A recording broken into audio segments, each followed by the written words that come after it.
हा बघा आजचा quote, the fears we don't face becomes our limit.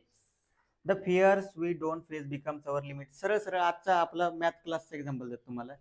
ज्यांना सुरुवातीपासून असं वाटतं गणित गणित मॅथ, त्यांना असं वाटतं, त्यांना गणिताची भीती वाटते ना, ती त्यांची लिमिट बनून जाते. काय बनून जाते? लिमिट. लिमिट म्हणजे त्याच्या समोर जाऊ शकत नाही. मॅथ म्हटलं की डायरेक्ट त्यांना घाम फुटतो. गणित का? त्यांनी ती फिअर मनात टाकलेली भीती, मॅथ मला जमत नाही, मला जमत नाही, मला जमत नाही, ती लिमिट बनून जाते तुमची. लिमिट म्हणजे काय? संपला विषय. तुम्हाला तुमच्या मनामध्ये एकच असतं, मला जमत नाही. का? भीती फक्त. पण मग ती भीतीचं कारण शोधा. का का जमत नाही? ते कारण जर शोधलं तुम्ही, तर तुमची लिमिट काय होईल? निघून जाईल. तुम्ही त्या गोष्टीला लिमिट करून टाकता. एखाद्या गोष्टी, आता एखाद्या गोष्टीची भीती वाटते आपल्याला, बरोबर आहे? का भीती वाटते? तुम्ही घाबरता. भीती आणि घाबरणे कसे लिमिट बनून जाते ती, की नाही मला या गोष्टीची भीती वाटते, मग ती गोष्ट तुम्ही करतच नाही. आता समजा साधे एक्झाम्पल, कोणाला पाण्याची भीती वाटते, बरोबर आहे? तो पोहणं शिकेल का? नाही. का? ती लिमिट बनली ना त्याची. भीती म्हणजे काय असते? तुमची limit.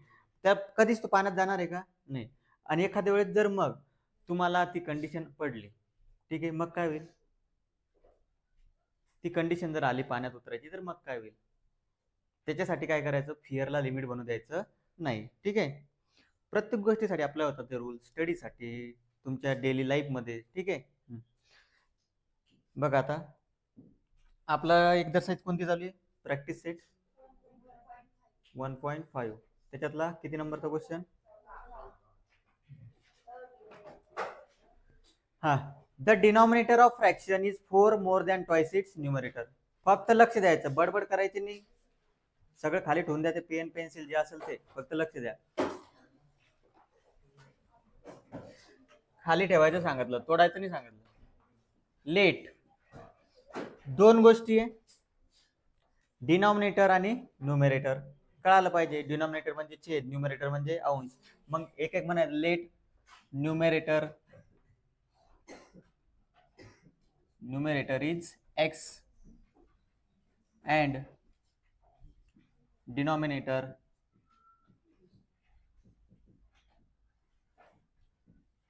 is y. Numerator is x and denominator is y. ठीक आहे, काही प्रॉब्लेम? आता denominator is x, numerator is y. आता काय आहे बघा, आपले प्रत्येक कंडिशन चेक करा काय काय येतं.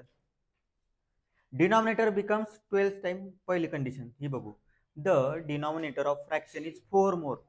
तुम्हाला काय लक्षात ठेवायला सांगितलं मी? इज शब्द लक्षात ठेवायला सांगितलं. The denominator of fraction is. Denominator of fraction, denominator कोण आहे? वाय. इज म्हणजे हे. ठीक आहे, याच्या अगोदर थोडी लिहून टाकू आपण. From first condition. ठीक आहे, फ्रॉम फर्स्ट कंडिशन. बघा मी जेव्हा कंडिशन तयार करतो ना, तेव्हा लक्ष द्या बरोबर. हा क्वेश्चन आला ना, तुम्हाला डायरेक्ट आठवलं पाहिजे की मी असं सांगितलं होतं तुम्हाला. ठीक आहे. The denominator of fraction is. Is म्हणजे इज इक्वल टू, डिनॉमिनेटर म्हणजे वाय, इज काय म्हणणं आहे पुढं? मोर. 4 न जास्त आहे. किती जास्त आहे? 4. कशापेक्षा? ट्वाइस, दुप्पट. कोणाची? न्यूमरेटर.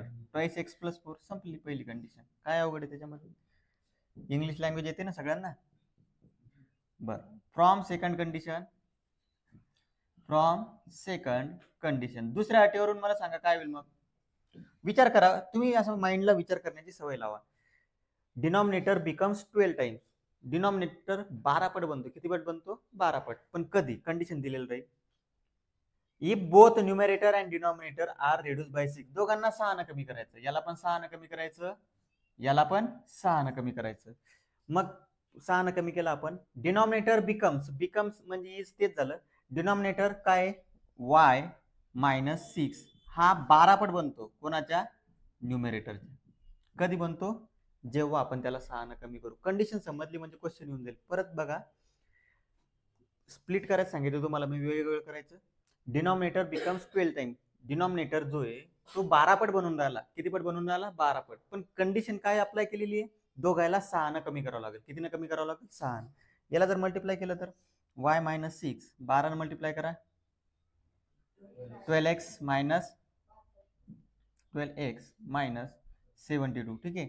आता हे 12x ला इकडे आणलं की काय होणार आहे? मायनस. त्याच्यापेक्षा y ला तिकडे पाठवा. 12x minus 72. हा y इकडे गेल्यानंतर काय होईल?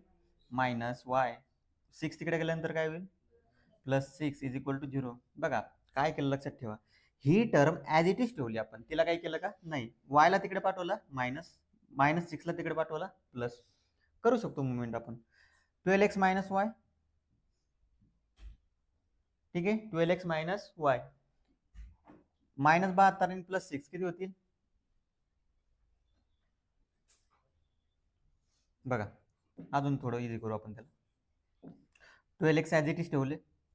बघा मुवमेंट कोणाची आहे आणि कोणाला ठेवलं त्याच्यावर लक्ष द्या. कोणाला ठेवलं आपण, फक्त 12x ला. वायला पाठवलं कोणाकडं, 12x, तर ते काय झाले मायनस. ठीक आहे, आता इकडे -6x ॲज इट इज ठेवले आपण. -6ला सॉरी 6x नाही, ते 6 आहे. -6ला फक्त ॲज इट इज ठेवलं आपण. 72ला त्याच्याकडे पाठवलं, कोणाकडे, 6कडे, तर 72 कशी झाली प्लस. समजून घ्या परत काय काय केलं. 12x ला जसंच्या तसं ठेवलं आपण, वाय त्याच्याकडे पाठवला तर वाय झाला minus.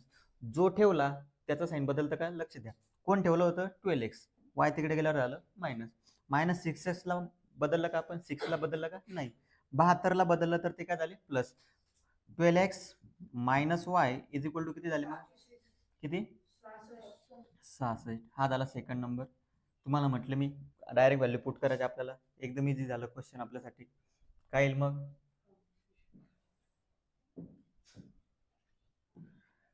From equation 1 and equation 2.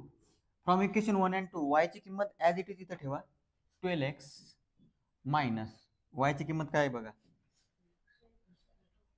काय वाय ची किंमत 2x + 4, 2x + 4, ठीक आहे, इज इक्वल टू. बघा काय काय काय चेंजेस असतात ना तेवढं लक्षात ठेवायचे. 12x मायनस वाय होतं, तर वाय ची किंमत आपण 2x + 4 ठेवली. समोर किती आहे, 66. 12x तुम्हाला सांगितलं मी, आणि ही गोष्ट नेहमी लक्षात ठेवायची, मायनस आत गेली की साईन चेंज, समजलं, मायनस आत गेली की साईन चेंज. 12 मधून 2 गेले किती, 10x. 66 हे 4 तिकडे गेल्यानंतर होतील प्लस, म्हणजे 10x बरोबर किती, 70. x बरोबर 7, x बरोबर 7, ठीक आहे. 0 0 कट करू शकता, असं दाखवू शकता. x बरोबर किती झालं, 7. आता put in equation 1, put x is equal to 7 in equation 1. Equation 1 मध्ये जर व्हॅल्यू ठेवली त्याची, तर काय होईल बघा, y is equal to 2 in bracket x ची व्हॅल्यू किती आलेली, 7. सिंपल आहे रे, काही नाही पोरं, याच्यात तुम्हाला काही पॉईंटचे मल्टिप्लिकेशन वगैरे काही नाही, फक्त कन्सेप्ट समजून घ्या, सोडवायचं कसं. 7 दुनी 14, 14 अधिक 4 18, वाय ची किंमत किती आली 18. एक्स आणि वाय काढल्यावर एकदा बघून घ्यायचा क्वेश्चन, की शेवटी त्यांनी विचारलं काय नेमकं, फाइंड द फ्रॅक्शन. मग फ्रॅक्शन कसा असतो, देअरफॉर द फ्रॅक्शन इज अपूर्णांक कसा असतो, अंशवरती असतो. अंशाला काय म्हटलेलं आपण, एक्स, छेदाला काय म्हटलंय, वाय, मग त्याची व्हॅल्यू काय येईल 7/18, ठीक आहे. घ्या लिहून, सिंपल एकदम.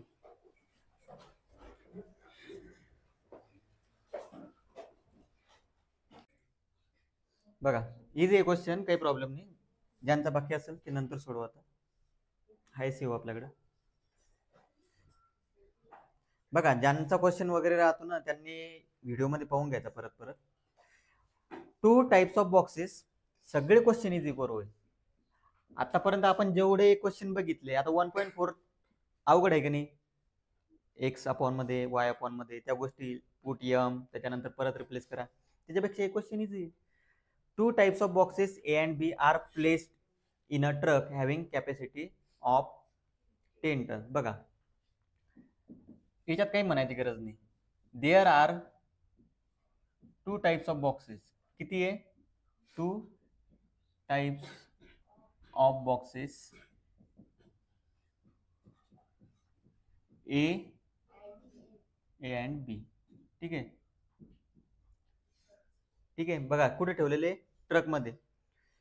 आता बघा ए अँड बी आपले बॉक्सेस आहे, त्या ट्रक मध्ये ठेवलेले. त्या ट्रकची कॅपॅसिटी 10 टन आहे. 10 टन म्हणजे किती, 10,000. किती होईल ते, 10,000, ठीक आहे. When 150 boxes of type A and 100 boxes of type B,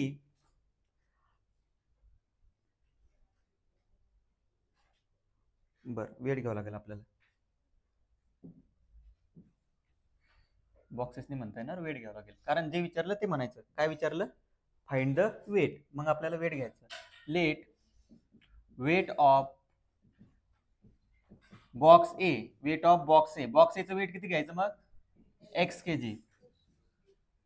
and weight of box B, weight of box B y kg. kg म्हणजे काय घेतलं समजलं तुम्हाला? त्यांनी विचारलं kg, कारण मला सांगा, बॉक्स जे असणार आहे, बॉक्सचं जे वेट असणार आहे ते टन मध्ये राहू शकत नाही, ते कशात राहणार आहे? केजी. केजी केजी केजी मिळून असे बॉक्स ठेवले तेव्हा ते काय बनते? टन बनतील. ठीक आहे. आता फर्स्ट कंडिशन बघा, सिंपल क्वेश्चन आहे, दिसायला मोठा आहे फक्त तो. From first condition, from first condition. ठीक आहे, तुम्ही तुमच्या लँग्वेज मध्ये लिहू शकता त्याला. ठीक आहे. व्हेन 150 बॉक्सेस ऑफ टाईप ए, बर 150 बॉक्स घेतले ए टाईपचे, म्हणजे x kg. ठीक आहे, काय प्लस मायनस माहित नाही आपल्याला, सध्याच राहू द्या त्याला. अँड 100 बॉक्सेस ऑफ टाईप बी, म्हणजे 100 बॉक्सेस ऑफ टाईप बी. आता प्लस घ्यावं लागेल, कारण बाकी काही नाहीच म्हटलेलं त्यांनी. Are loaded in a truck. मग मला सांगा, 150 बॉक्स आहे आणि x किलो वेट आहे. किती किलो वेट आहे? x. 100 बॉक्स आहे आणि y किलो वेट आहे. किती? y. मग x आणि y मिळून टोटल कॅपॅसिटी किती राहील? जेवढी ट्रकची आहे तेवढी. किती? 10 टन. म्हणजे किती होईल ते? 10,000. किती होईल? 10,000. हे झालं फर्स्ट इक्वेशन. आणि आता from second equation, sorry, from second condition, from second condition. आता बॉक्सचा नंबर बदलेल फक्त, सिंपल क्वेश्चन आहे. आता बॉक्सचे नंबर आदला बदल केले त्यांनी. It weighs 10 tons. आता 10 टन तो होणारच, कॅपॅसिटी तेवढीच आहे. But when two 60 boxes of type A. इकडं 260 बॉक्स घेतले, कोणाचे? टाईप ए चे. आणि टाईप बी चे किती घेतले? 40 बॉक्स. टाईप बी म्हणजे 40 बॉक्सचं वेट एवढा असेल, 40 गुणिला वाय. 260चं वेट असेल 260 गुणिला एक्स. तरी कॅपॅसिटी तेवढीच आहे. किती? 10,000.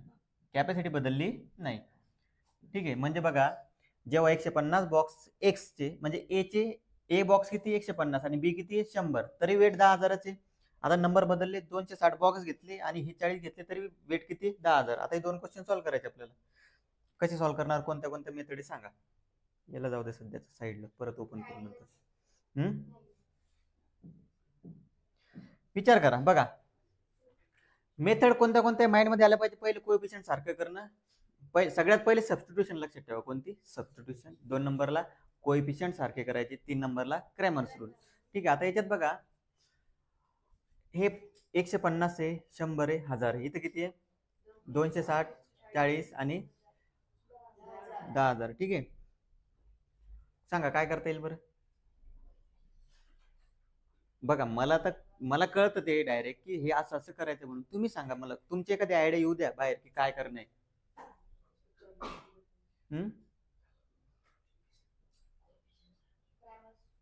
क्रॅमर्स रूल खूप मोठा जाईल ना तिथे. बघा, आता कोएफिशियंट सारखं आता काय करा. बघा, सगळ्यात पहिले एक गोष्ट सांगतो तुम्हाला. आता काही क्वेश्चनला लक्षात ठेवा की एवढी मोठी व्हॅल्यू येणार आहे, तर आपल्याला त्याला थोडं कमी करावं लागेल. काय करावं लागेल? कमी. याला कमी करायचं तर मला सांगा कितीने मल्टिप्लाय करायचं? याला कमी करण्यासाठी कितीने भाग जातो या सगळ्या संख्येला? 50. बरोबर आहे. Dividing bye 50. Dividing bye 50. 50 ने जर भाग दिला तर इथं किती येतील? 3x. इथं किती येतील? 2x.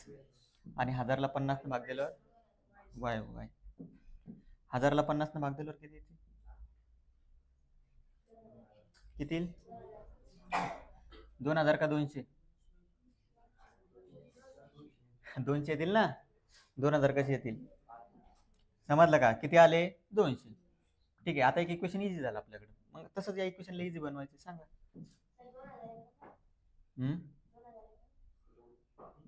2000 येईल? नक्की का? 2000 गुणिला 50. हे 3 शून्य, 1 2 3, 5 दुने 10, 4 शून्य रे. 2000 ते 3 शून्य आणि हा एक टोटल किती झाले? 4 आणि 5 दुने 10. किती आन्सर येऊन राहिलं? बर, सरळ सरळ सरळ मला सांगा, 50 रुपयाची नोट आहे. किती? 50. तुम्हाला 10,000 रुपये द्यायचे एखाद्या जणाला, तर किती नोटा देसाल तुम्ही? सरळ सरळ 50 रुपयाच्या 2 नोटा म्हणजे किती झाले? 100. 50 रुपयाच्या 20 नोटा म्हणजे किती झाले? 100चे म्हणजे बघा 50 रुपयाच्या 2 नोटा म्हणजे 100. ठीक आहे. मग 50 रुपयाच्या 20 नोटा म्हणजे 1000 आणि 50 रुपयाच्या 200 नोटा म्हणजे 10,000. इकडे एक शून्य वाढवला, तिकडे एक शून्य वाढवला. समजलं? होऊ द्या कन्फ्युजन. इथं किती झालं चालतं? 2000 नाही, किती येईल? ठीक आहे, किती येईल? 200. आता सेम आपल्याला या नंबर बघा, इथं किती कन्फ्युजन झालं तर चालतं, होऊ द्या, काही प्रॉब्लेम नाही. याला किती मल्टिप्लाय करायचं सांगा आता? 240, 260. बघा इथं 2 आहे का नाही, माइंड लावा. इथं काय आहे? 2 आहे. इथं 2 आलं पाहिजे. इथं 2 आहे ना, इथं 2 आलं पाहिजे. किती ना? 20. इथं 2च का आलं पाहिजे? म्हणजे आपण सरळ सरळ कोएफिशियंट सारखा करून राहिलो.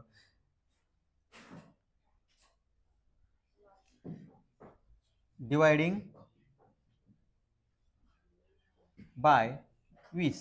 20 ने डिवाइड केलं. सांगा 260 ला 20 ने डिवाइड केलं. बघा 0 0 तर कटलं. 26/2 म्हणजे किती? फक्त 13. माइंड मध्ये विचार करायचा. 260 भागेला 20, 0 0 कटलं. 26/2. आता इथे किती? 2 आहे. परत इकडे काय आणली कंडिशन? 20 न भाग दिला 500. ठीक आहे, आता आलं बरोबर आन्सर. हे इक्वेशन नंबर 2. ठीक आहे, कळालं? समजलं? काय करसाल आता? कोएफिशियंट सारखे असल्यावर काय करतो आपण? Subtraction. Apply equation 1 minus equation 2. आता मी दरवेळेस हेच लिहितो बरं, तुम्ही असंही लिहू शकता. ते थोडे जरा इंटरेस्टिंग किंवा इम्प्रेसिव्ह वाटतं ते. Subtracting equation 2 from 1. 2 फ्रॉम 1 म्हणजे काय? 1 मधून 2 नंबरचं कमी करत आहे सरळ सरळ. आता 3x + 2y is equal to किती आलेले आपलं? 200 आणि 13x + 2y is equal to किती आलेले? 500. यांचे साईन बदला. Minus minus minus. ठीक आहे, सांगा आन्सर. हे तर कॅन्सल झालं. -10x - 300 म्हणजे x बरोबर किती येईल? 300/10. दोन्ही ठिकाणी मायनस असल्यामुळे काय होईल? ते x ची किंमत आली 30. कोणत्या एका इक्वेशन मध्ये ठेवा, पहिल्याच इक्वेशन मध्ये. 2y 2y कोणत्या इक्वेशन मध्ये ठेवू शकता. ही बघा, put x is equal to 30 in equation 1. Equation 1 मध्ये जर ठेवली तर काय होईल? 3 × 30. इकडे 2y, समोर किती आहे? 200. 90 + 2y बरोबर 200. 2y बरोबर किती होईल? 200 किती? 110. 110 चे अर्धे. बघा तुम्हाला एक ट्रिक सांगतोय, तुम्ही लक्ष द्या, काही प्रॉब्लेम नाही. 110, अरे लस बारीक झाले ते. हा, 110/2. आता 110 चे 2 अर्धे करायचे की तुम्हाला. 100 चे अर्धे किती होतात? 50. वरती किती आहे? 10. 10 चे अर्धे किती? 5. 50 आणि 5 55. y ची किंमत किती आली? 55. हा, त्यांनी काय विचारलं होतं? प्रत्येक टाईपचं वेट. मग एक्स कोणाचं वेट आहे? एचं. मग final answer weight of box A. Answer check करत चला रे, एखाद्या वेळेस गडबड होऊ शकते. Weight of box A is 30 and weight of box B is 55 kg. बघा ही जी टेक्निक आहे ना, लक्ष द्या, तुम्हाला प्रॉब्लेम जाणार फक्त इथे. हे कोएफिशियंट सारखे कसं करायचं. आता स्पेशल कंडिशन आली होती. या क्वेश्चनला थोडं लक्ष द्यावं लागेल तुम्हाला, नाही तर क्वेश्चन खूप टफ बनत जाईल. 2y आणले ते आपण, समजलं ना? घ्या लिहून.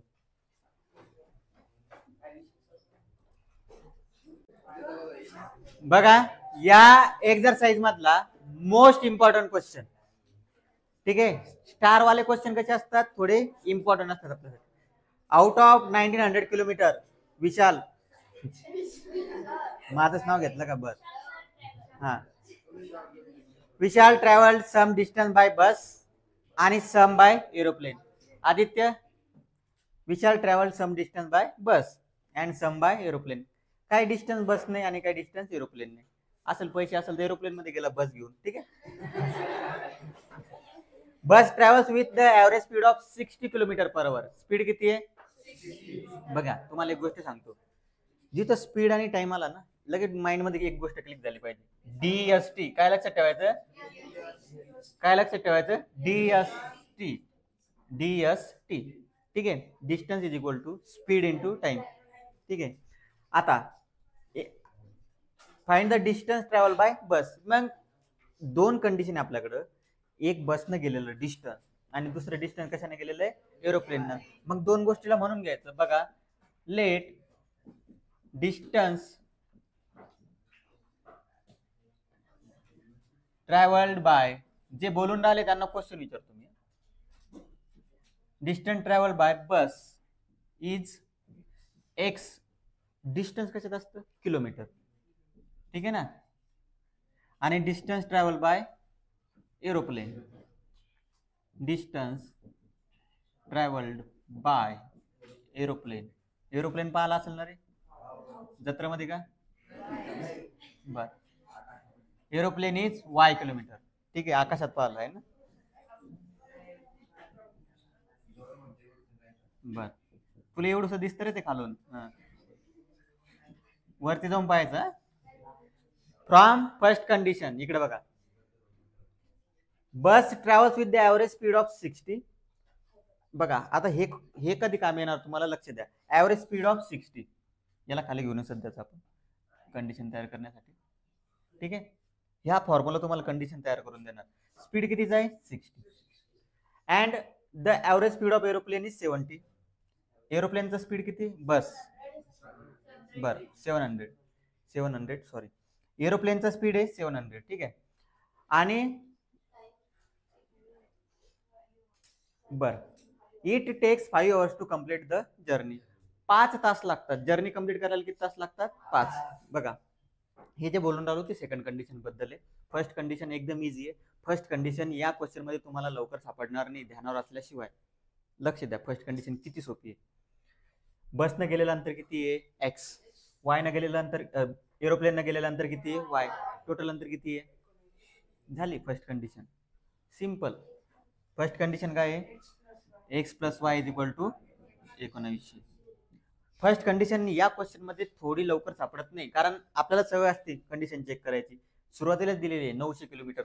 1900 किलोमीटर केव्हा होईल? एक्स आणि वाय मिक्स केल्यावर. हे जे बोलून राहिलो आपण सेकंड कंडिशन बद्दल एकदा सांगतो तुम्हाला कसं. आता मला सांगा, it takes 5 hours to complete the journey. बसनं काही तास लागले, एरोप्लेननं काही तास लागले. टोटल किती तास लागले? 5. काय लागला? तास. तास म्हणजे काय? टाइम. म्हणजे हे इक्वेशन आपल्याला टाइमच्या फॉर्म मध्ये आणणं आहे. कशाच्या फॉर्म मध्ये? टाइमच्या. बघा बरोबर बघा फॉर्म्युला. बसचा स्पीड किती आहे? 60. बसनं गेलेलं अंतर किती आहे? एक्स. डिस्टन्स म्हणजे काय? अंतर. समजलं? एरोप्लेनचं अंतर किती आहे? वाय. एरोप्लेनचा स्पीड किती आहे? 700. आपल्याला काय काढायचा? टाइम. इथं पण काय काढायचा? टाइम. मग आता या कंडिशन मध्ये टाइम इज इक्वल टू काय होईल? 60 इकडे जातील, एक्स अपॉन 60. आणि या कंडिशन मध्ये टाइम काय होईल? टाइम इज इक्वल टू काय होईल? Y upon 700. फॉर्म्युलावरून चालू आहे सगळ्या गोष्टी. बघून घ्या. 60चा स्पीड होता, एक्स किलोमीटर जायचं होतं. किती किलोमीटर? एक्स. त्याला टाइम लागला, तो काढून घेतला. 700चा स्पीड होता, वाय किलोमीटर जायचं होतं. त्याला एक लागला टाइम, तो काढून घेतला. हा लागलेला टाइम आणि हा लागलेला टाइम किती तास आहे? 5 तास. किती तास आहे? 5 तास. याला देतो मी तुम्हाला शॉर्ट मध्ये लिहायला. इथपर्यंत कंडिशन कळायला. आता एकदा क्वेश्चन मध्ये काय विचारलं? डिस्टन्स ट्रॅव्हल बाय बस. लक्षात राहू दे. ठीक आहे. आता हे तुम्हाला माहितीसाठी साइड मध्ये कुठेतरी नंतर लिहून घ्यायचं. हा बघा त्याचं काम नाही आपल्याला, ते तुम्हाला समजण्यासाठी होतं. आता from second condition. From second condition speed म्हटलं की डीएसटीचा फॉर्म्युला आठवला पाहिजे. Distance is equal to speed into time. आपल्याला काय दिलेला आहे? टाइम. आपल्याला दिलेला आहे टाइम, म्हणून या क्वेश्चनला, या इक्वेशनला टाइमच्या फॉर्म मध्ये आणावं लागलं. Distance upon speed. तर एक्स साठी काय होतं? डिस्टन्स. सॉरी, पहिल्यासाठी काय होतं? डिस्टन्स.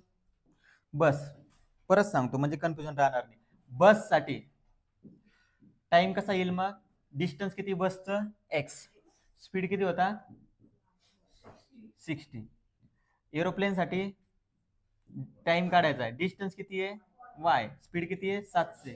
या दोघांच्या टाइमची बेरीज किती आहे 5, मग या दोघांची पण बेरीज किती राहील 5. ठीक आहे, तेच कन्सेप्ट इथं घ्यायची direct x/60 plus y/700 is equal to 5. ठीक आहे, आता हा क्वेश्चन आला नवीन. तुम्हाला मी काय सांगितलं होतं की छेदामध्ये जो मोठा नंबर असेल त्यांना मल्टिप्लाय करायचं, पण 700 जर तुम्ही इथं मल्टिप्लाय केलं तर भाग जात नाही. म्हणजे 60 700 भाग जाईल का? मग आपल्याला असा नंबर मल्टिप्लाय करणे ज्यानं याला भाग जाऊ शकतो. कितीनं भाग जाऊ शकतो? त्याच्यासाठी काय करायचं, त्याचा 60 आणि 700चा गुणाकार करायचा, सरळ सरळ. नाही भाग नाही, आपल्याला हा छेदातला नंबर काढून टाकायचा आहे.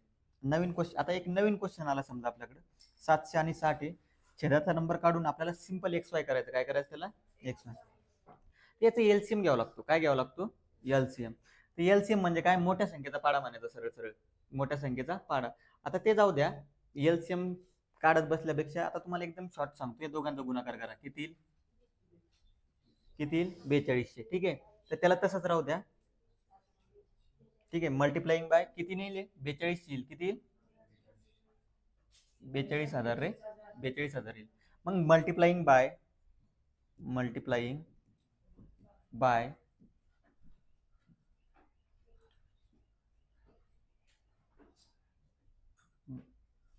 42 मल्टिप्लाय करू शकतो ना आपण. 42 करू शकतो. 42,000ची करायची गरज नाही, कारण सांगतो तुम्हाला. 42ला 700 भाग जाईल ना, 0 कटले, किती भाग चालला 6. आणि 42ला 60 पण भाग जाईल, 0 कटले 70 येईल. किती येईल? 70. समजलं का? म्हणजे 42,000 मल्टिप्लाय करण्याची गरज नाही. मेन उद्देश काय आपला? 60 आणि 700 काढून टाकायचे. काय मेन उद्देश? 60 आणि 700 काढून टाकायचे. तर लक्षात राहू द्या कितीने मल्टिप्लाय करायचं. काही क्वेश्चनला थोडंफार लक्षात राहिलं पाहिजे आपलं. 42,000 नाही मल्टिप्लाय करू शकतो, पण ह्या कंडिशन मग 60 आणि 700 येऊन राहिल्यावरती किती होऊन राहिल्या?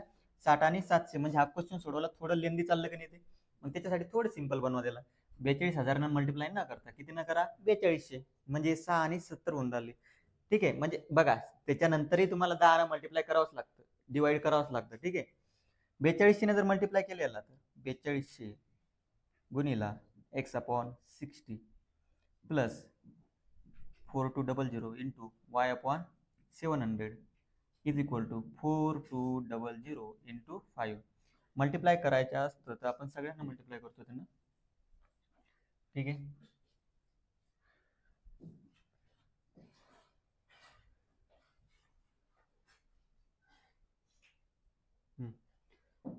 इथपर्यंत कोणाला काही डाऊट?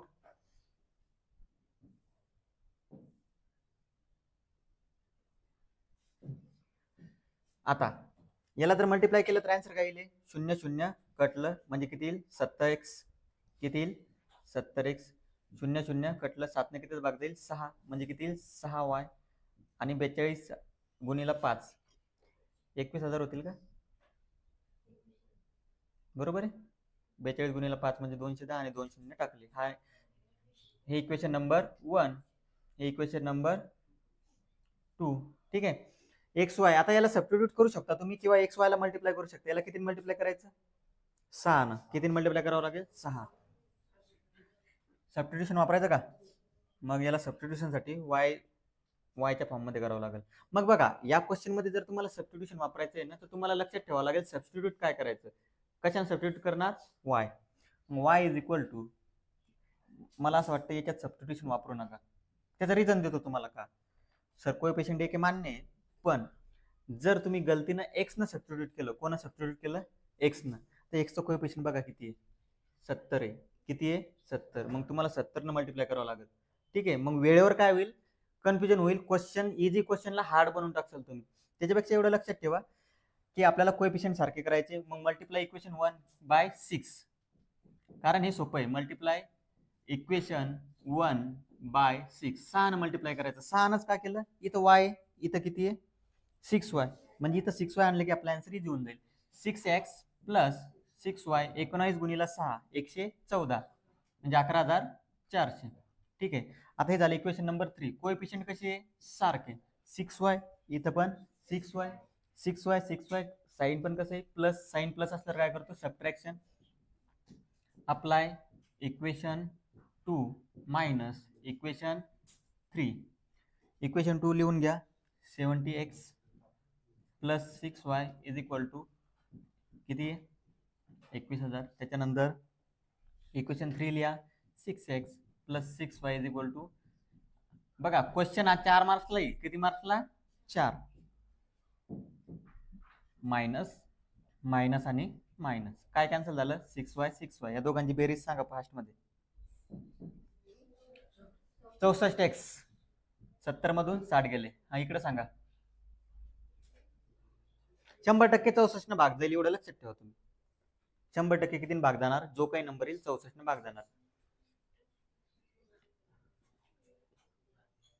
9,600 का? 9,600. एक्स ने जर भाग दिला 9,600 भागेला 64. आता तुम्हाला माहिती आहे 64 ने डायरेक्ट भाग देऊ शकतो का? नाही. मग सिंपल करा त्याला. 64 आणि 96 कोणत्या पाड्यामध्ये? मोठा, असा सगळ्यात मोठा पाडा 16चा. ठीक आहे. 16 चूक 64, 16 चूक 64, 16 सकम 96. म्हणजे एक्स बरोबर किती आलं? 600 भागीला 4. एक्स ची किंमत किती आली? आता भाग द्या ना, का हे पण मीच करून देऊ? पटकन आन्सर आलं पाहिजे. 150 किती? 150. बस स्टॉप करायचा क्वेश्चन. एक मिनिट. क्वेश्चन इथं स्टॉप काय करायचा? सर वाय ची किंमत का नाही काढली? विचारलं काय क्वेश्चन मध्ये? पहा, टाइमपास करत नाही बसायचं. क्वेश्चन मध्ये काय विचारलं? Distance travel by bus. Distance travel by bus किती आहे? एक्स. वाय काढायची गरज आहे का? नाही. मग therefore distance travelled by bus is 150 kilometre. ठीक आहे. जर तुम्हाला असं विचारलं असतं डिस्टन्स ट्रॅव्हल्ड बाय एरोप्लेन तर किती आलं असतं? अरे सरळ सरळ आहे ना. दोघांची बेरीज किती आहे? 1900. दोघांनी गेलेलं डिस्टन्स किती आहे? 1900. बसनं जर 150 गेलं तर एरोप्लेनने किती गेलेलं असेल? टोटल 1900. बसने 150 गेला तर एरोप्लेनने किती गेलेलं असेल?